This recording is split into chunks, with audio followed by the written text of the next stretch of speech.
Welcome back. I didn't really show you the blood splats and things like that, so I'm just going to add one onto the face quickly, just so we have covered it. So there you go, there's a blood splat, and same deal as everything else. You can scale it, move it.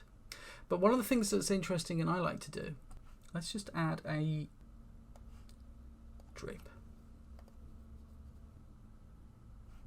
Okay. So we've got this, and we can scale it. But if we change the width and height, we can make a sort of a longer kind of drag with it of blood. Yeah, I mean, you know, there are some limitations to this, but let's say we wanted to do something look like have bile running out of his mouth. Let's see where that is. So it's like here. But you go, well, that's blood, not bile. So what's cool here is, let's just change the width. We've got the width, yeah. So we've got the width, and we could have that running down. Yeah, blur, etc. Not really something you need to use, but you can create different effects with that.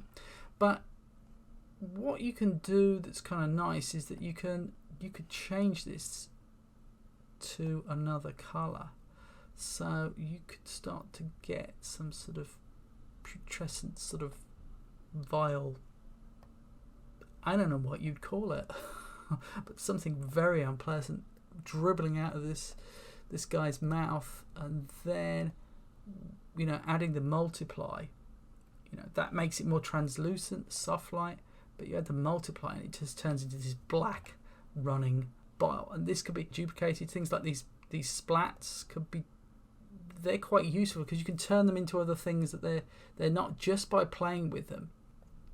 It's not just as is. You can really start to turn these into something really kind of weird by changing the colors and the opacity and how it expands. There's a lot more to it than using the asset straight out the box. And let's just give an example with it's this one. Let's go for,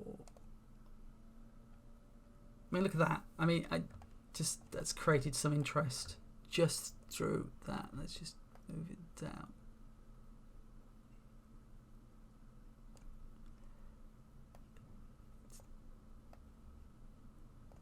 It could almost look like some putrescent skin as well as blood.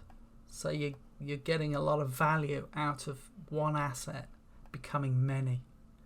And those are some of the strategies. I keep saying one final thing. I like to use these kind of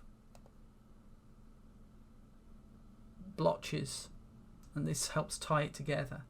And I would also add another wash of a more, see that sort of patina mottling effect? It's over the top.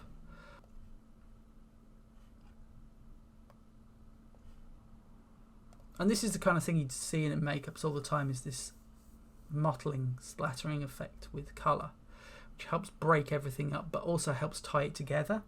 Because makeups sometimes for characters have to be done very, very quickly. So you want an overall effect. You're not, people obsessed with this kind of thing, but really in a makeup you want the impression of this kind of view. Does it work in the medium view? Yes, you want it to look good in the close-up, but you want the overall effect to be the impact of the character when you're looking at it in a wide shot.